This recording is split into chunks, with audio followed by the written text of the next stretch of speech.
Em Lucas capítulo de número 4, é um texto que Deus tem colocado no meu coração há alguns dias e tem ardido esta palavra, e eu pensando, Senhor, tem misericórdia, Senhor, que da gente não sai nada, né?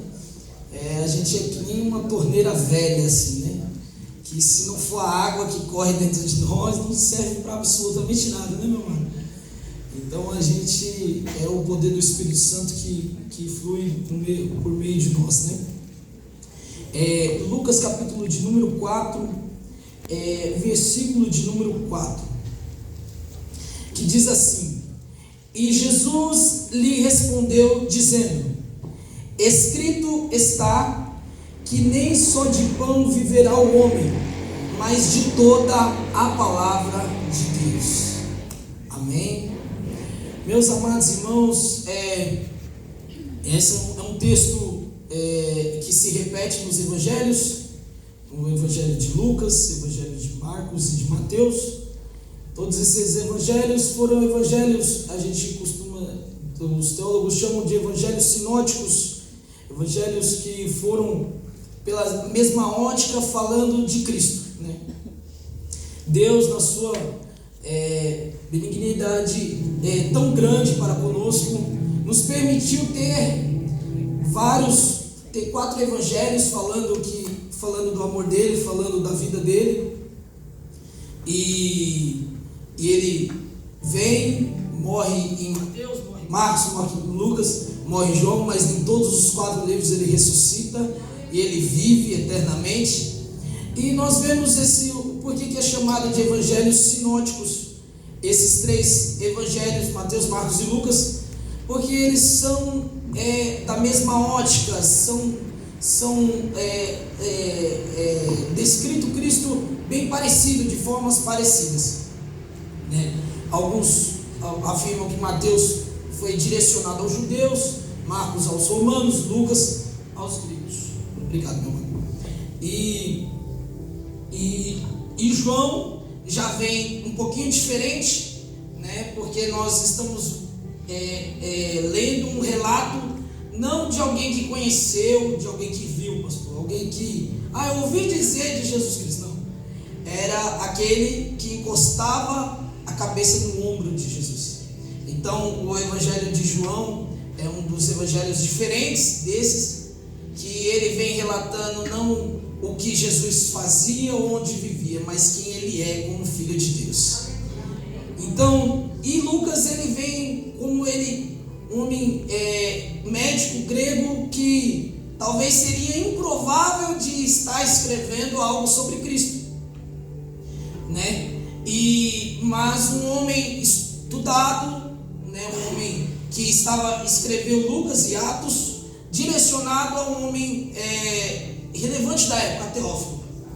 E ele, em Lucas, nós vemos, um dos livros, Lucas e Atos, é onde nós vemos mais menções do Espírito Santo, né?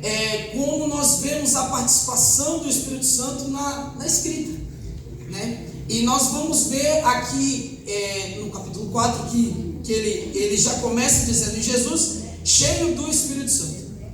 Então Lucas, mesmo sendo um homem estudado, médico, né? Porque se nós vemos hoje uma profissão, né, como médico, medicina, já é uma profissão nobre nos nossos dias, imagina 2000 anos atrás.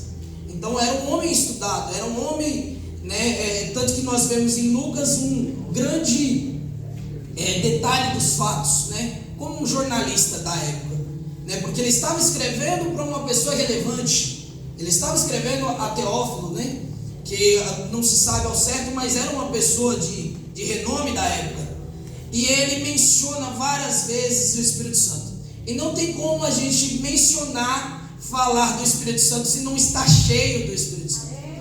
E nós vemos uma pessoa que é estudada, uma pessoa que é influente, uma pessoa que da época ali, culta, vamos dizer assim, para falar com autoridades, mas cheia do Espírito Santo. Isso é um dos desafios da nossa época, que às vezes nós queremos estudar, nós queremos nos aprimorar e esquecemos que devemos ser cheios do Espírito Santo. Que a gente possa sempre ter na nossa cabeça que o estudo ele é importante, que a faculdade, tudo que nós pudermos investir para nos aprimorar, vale a pena, mas que nós não esquecemos que devemos ser cheios do Espírito Santo. Que é Ele que nos enche, é Ele quem faz, não vem de nós, né? E aí ele começa esse texto falando: em Jesus, cheio do Espírito Santo, voltou do Jordão e foi levado pelo Espírito ao deserto. E é difícil nós entendermos que essa passagem, nós estamos falando, ela tem como título aqui a tentação de Jesus. Jesus é conduzido ao deserto, mas ele não foi por conta própria, ele não foi simplesmente porque era um trajeto que ele tinha que passar. Não, o Espírito Santo conduziu para aquilo lá.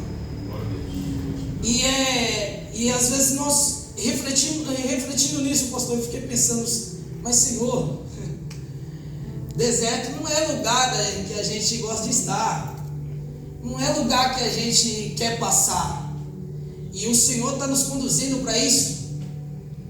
Mas o Espírito Santo tem algo para nos ensinar no deserto. Às vezes nós queremos, infelizmente hoje vivemos às vezes um evangelho, ser propagado um evangelho de tudo do bom, de tudo do melhor, que vem para Cristo, que as coisas vão melhorar na sua vida, vai parar de sofrer. Mas a promessa dele é dizer que no mundo tereis aflições. Mas ele tem uma promessa e ele tem uma palavra firme para você, dizendo que ele venceu o mundo e você vai vencer também.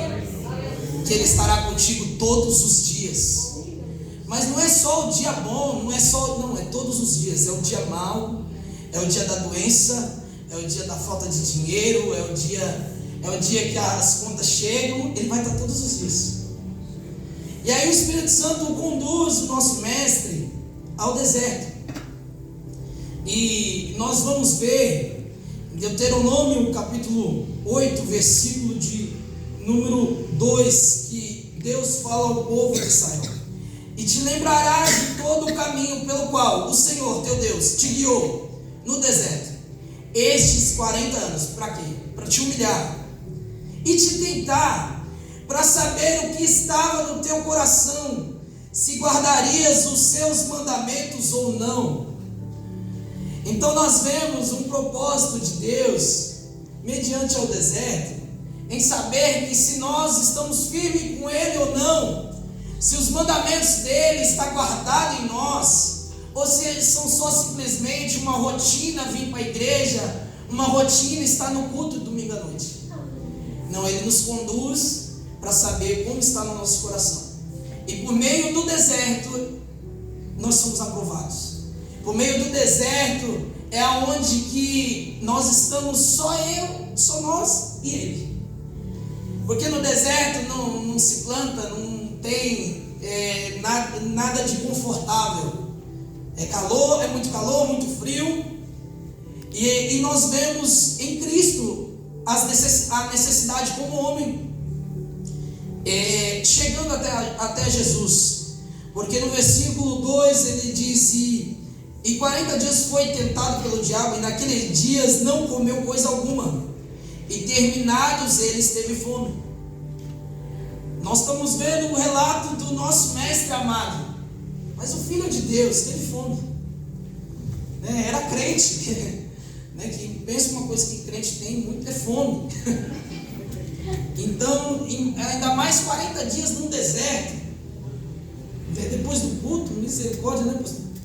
Então, assim, e Jesus ali no deserto teve fome, sentiu necessidade, sentiu vontade, sentiu a mesma vontade que você sente, a mesma coisa que você passa, quando você, às vezes nós vamos orar a Deus e falando: Senhor, eu senti vontade disso e daquilo. Deus entende você, porque Ele veio como homem, Ele venceu como homem, Ele sentiu, Ele soube o que é ter necessidade.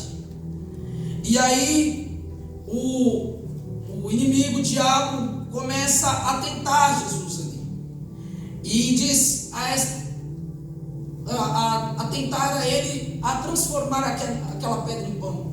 Porque ele poderia ter, ele saberia que Jesus tem poder para isso.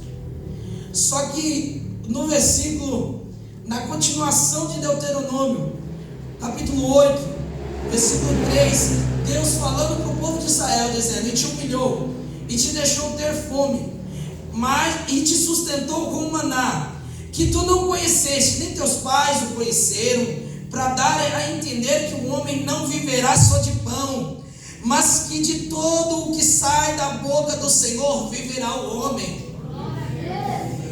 E aí Jesus usa esta palavra para poder vencer o inimigo. Ele faz recordar aquilo que Deus tinha falado para o povo de Israel. Não é só de pão. Não é só de pão que você vai viver. Não é só o que a gente fala em questão do pão, o alimento diário, coisa para nos deixar de pé.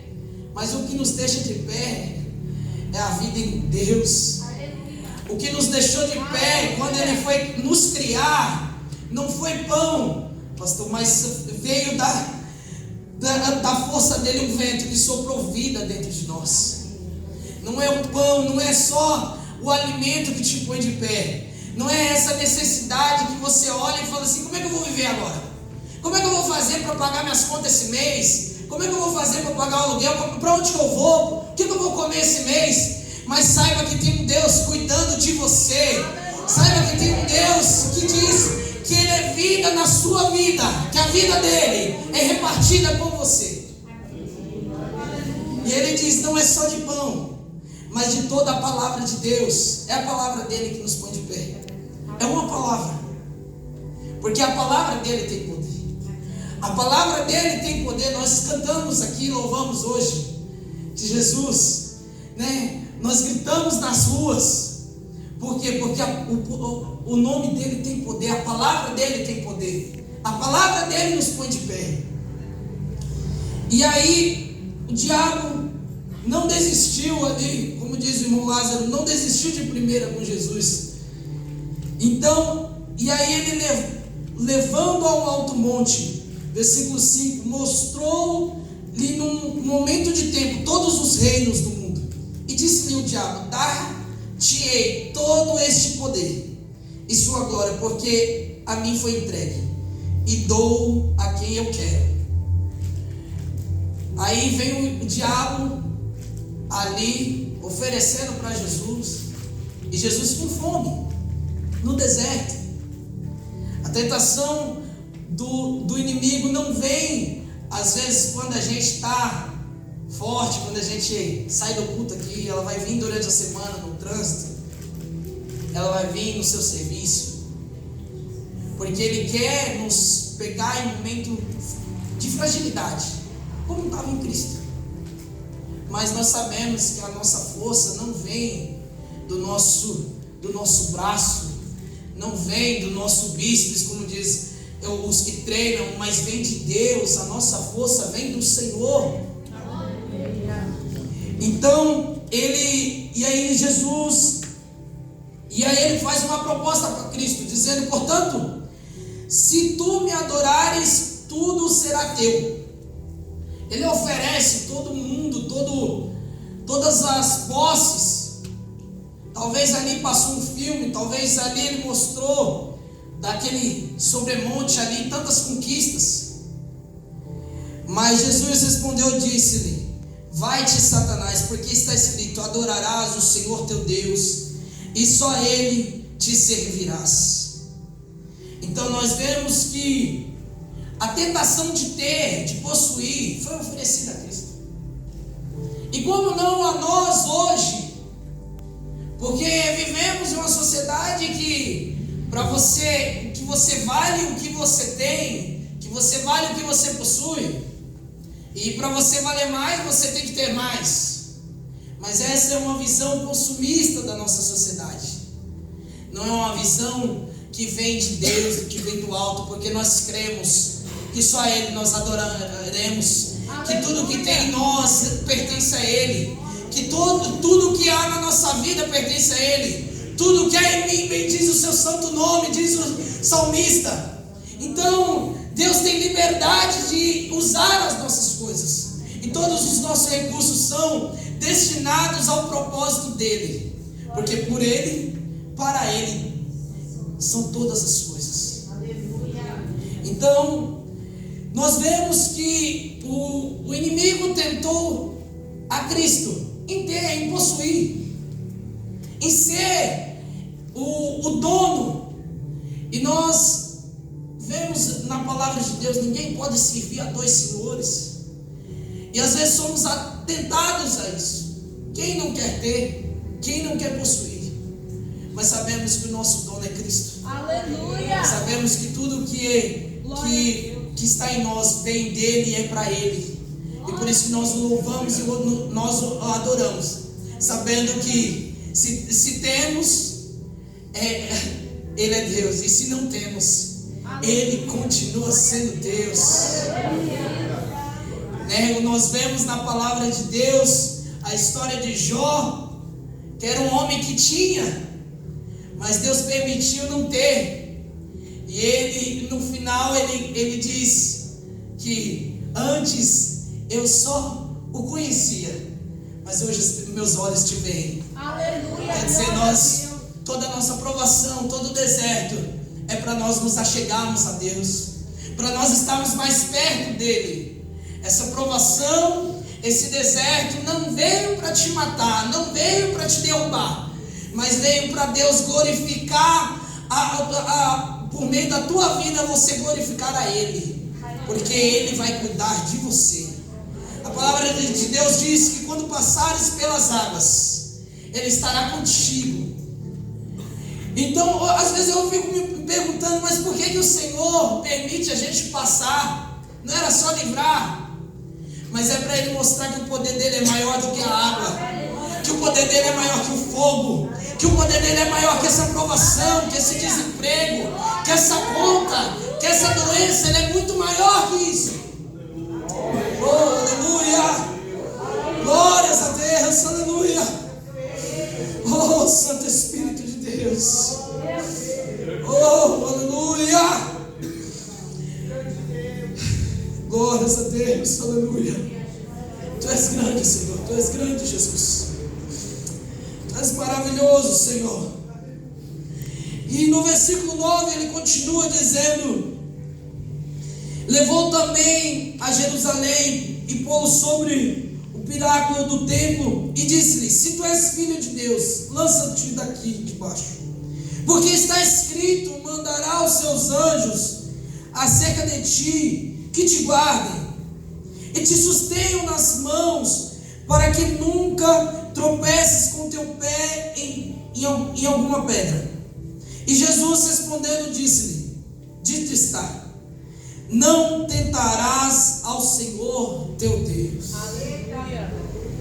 E aí nós vemos aqui que o diabo, nessa ordem cronológica de Lucas, ele termina querendo usar a palavra contra Jesus. Você vê como o diabo é sujo, querendo usar a palavra contra aquele que é dono da palavra. E Jesus, sabendo a intenção dele, falando: eu sei que está escrito que os anjos hão de nos guardar, mas também está escrito: não tentarás o teu Deus. Eu sei quem eu tenho crido. E assim nós vemos essa passagem do inimigo tentando o nosso mestre querido. E todas as vezes, em todas as citações, o diabo fala assim: mas se tu és filho de Deus. Porque a estratégia do inimigo é colocar dúvida na identidade de Cristo. E essa estratégia não mudou. Quantas vezes ele quer, dentro da nossa mente, ou usando outras pessoas, nos confundir, porque ele não quer pôr dúvida na identidade que Deus já pôs em você. Numa identidade de filho de Deus, era o diabo estava querendo pôr em Cristo. Mas se tu és filho de Deus.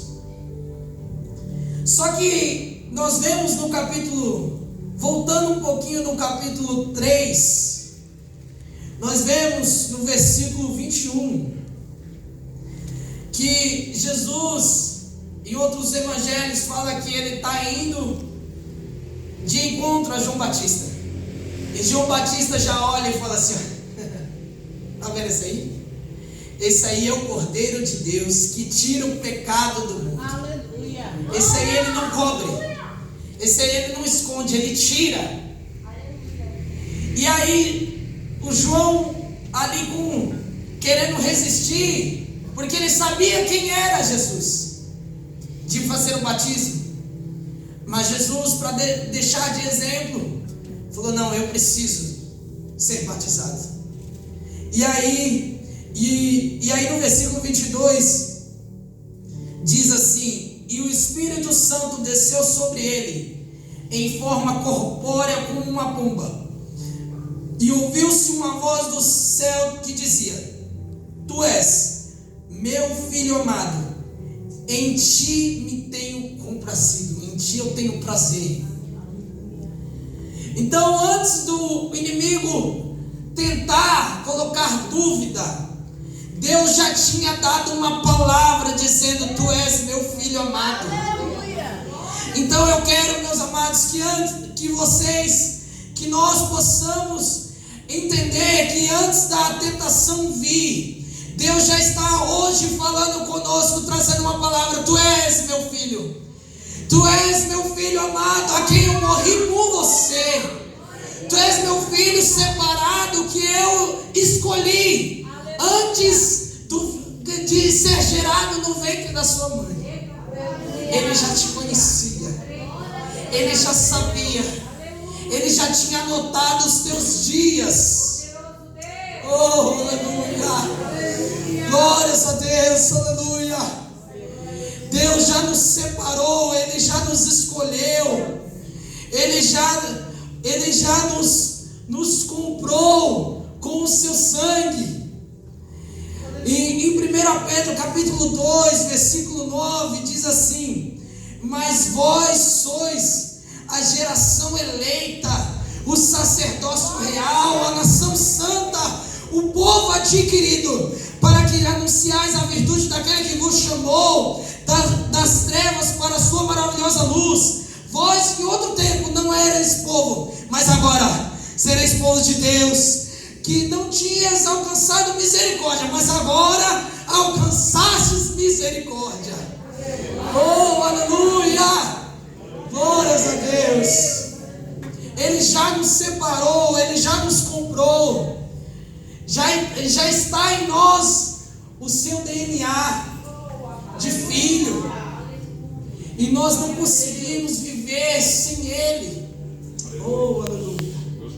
Não há vida fora de Deus. Então nós vemos que Jesus ali triunfou, porque ele sabia quem ele era em Deus. Você sabe quem é você em Deus? Deus está falando hoje: vós sois geração eleita, sacerdócio real, sois meus filhos comprados pelo sangue que ele derramou na cruz. Oh, aleluia! Que ele se entregou, que diz, Filipenses 2,5 diz assim, de sorte que haja em vós o mesmo sentimento que houve também em Cristo Jesus, que sendo em forma de Deus, não teve por usurpação ser igual a Deus, mas aniquilou-se a si mesmo, tomando forma de servo, fazendo semelhante aos homens, e achando forma de homem, humilhou-se a si mesmo, sendo obediente até a morte e morte de cruz, pelo que também Deus os exaltou soberanamente, lhe deu um nome que é sobre todo nome, para que todo nome de Jesus se dobre, todo joelho dos que estão no céu, na terra e debaixo da terra, e toda língua confesse que Jesus Cristo é o Senhor, para a glória de Deus Pai. Aleluia! Oh, aleluia! Glórias a Deus, aleluia!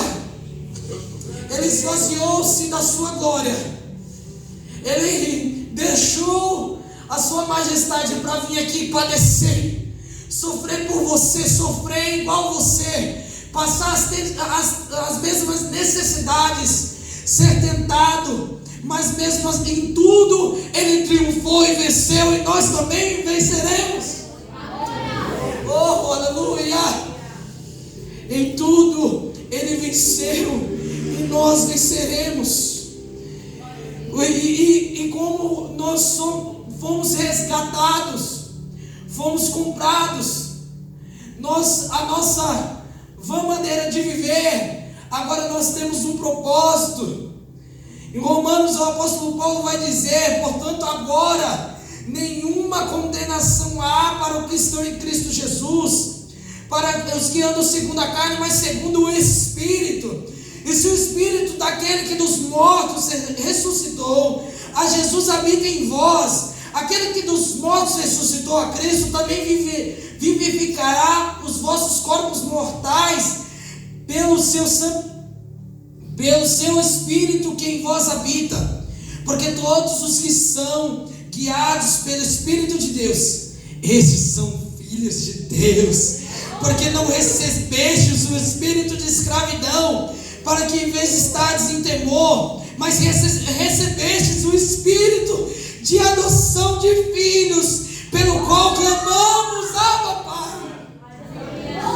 O mesmo Espírito justifica com o nosso espírito que somos filhos de Deus. E se nós somos filhos, somos logo herdeiros também, herdeiros de Deus e co-herdeiros de Cristo. Se é certo que com Ele padecemos, para que também com Ele sejamos glorificados.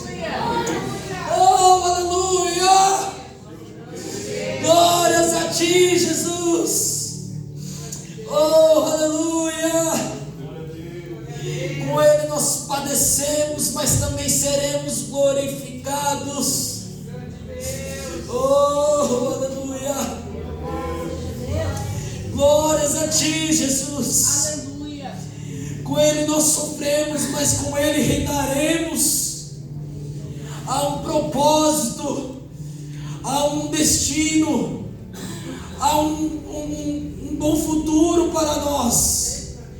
Mas enquanto estivermos neste mundo, as aflições, as tentações, as necessidades vão bater a porta e o inimigo ainda vai nos apontar. Mas nós sabemos da nossa identidade, que nós somos filhos de Deus. Mas a história, a passagem não se finda aí. Não só Jesus triunfou com o inimigo, mas nós vemos nos outros evangelhos a resposta do céu mediante aquela situação. E vem os anjos e servem a Cristo. Oh, aleluia! Nós não estamos desamparados, nós não estamos abandonados. Em tudo o que nós sofremos, nós sabemos que iremos triunfar e vencer, porque Cristo está conosco. O Deus de Jacó é o nosso refúgio. Oh, aleluia! Oh, glórias a Ti, Jesus. Oh, santo, santo, santo é o Senhor dos exércitos. E a palavra de Deus, ela é tão bela, ela é tão maravilhosa que ela relata o nosso fim. É como se, por curiosidade, você fosse ler o livro da tua vida. Quem não queria fazer isto? Mas a palavra de Deus já nos permite. E aí você quer saber como é que vai terminar? Como é que vai terminar meus últimos dias? Só que Deus não deixa claro como será seus últimos dias aqui, mas Ele deixa bem claro como será o seu fim. E aí em Apocalipse capítulo 21 versículo 2 diz assim: e eu, João, vi a santa cidade, a nova Jerusalém, que de Deus descia do céu, adereçada como uma esposa ataviada para o seu marido. E ouvi uma grande voz do céu que dizia: eis aqui o tabernáculo de Deus para com os homens, pois com eles habitará, e eles serão seu povo, e o mesmo Deus estará com eles, e será o seu Deus, e Deus limpará de seus olhos toda lágrima, e não haverá mais morte, nem pranto, nem clamor, nem dor, porque já as primeiras coisas são passadas. E os que estavam sentados sobre o trono disse: eis que faço novas todas as coisas. E disse-me: escreve, porque estas coisas são verdadeiras e fiéis. E disse-me mais: está cumprido. Eu sou o Alfa, o Ômega, o princípio, o fim. A quem quer que tiver sede, de graça lhe darei a fonte da água da vida. E quem vencer dará todas as coisas, e eu serei seu Deus, e ele será meu filho. Oh, aleluia! Oh, aleluia! Glórias a ti, Jesus. Oh, aleluia! Glórias a ti, Jesus. Oh, aleluia! Tu és grande, Senhor. Tu és maravilhoso, Jesus. Oh, glórias a ti, Jesus. Há uma promessa, há uma declaração do seu fim. Ele limpará dos teus olhos toda lágrima, toda dor, todo sofrimento, e nós viveremos com Ele. Por isso que esse mundo, todas as aflições, todas as perseguições, todas as tentações, nós iremos prevalecer, porque é uma promessa sobre a tua vida, há uma declaração de vitória sobre a tua vida, e Ele será nosso Deus, nós seremos filhos e viveremos eternamente com Ele. Oh, aleluia! Por isso que há tantas lutas, tantas perseguições, porque o inimigo quer nos tirar do alvo, do foco, quer vivermos eternamente com Ele. Por isso que há tantas dificuldades para nós buscarmos a Deus. Às vezes é luta de um lado e de outro, mas a vida do crente é esta. Mas nós não estamos desamparados.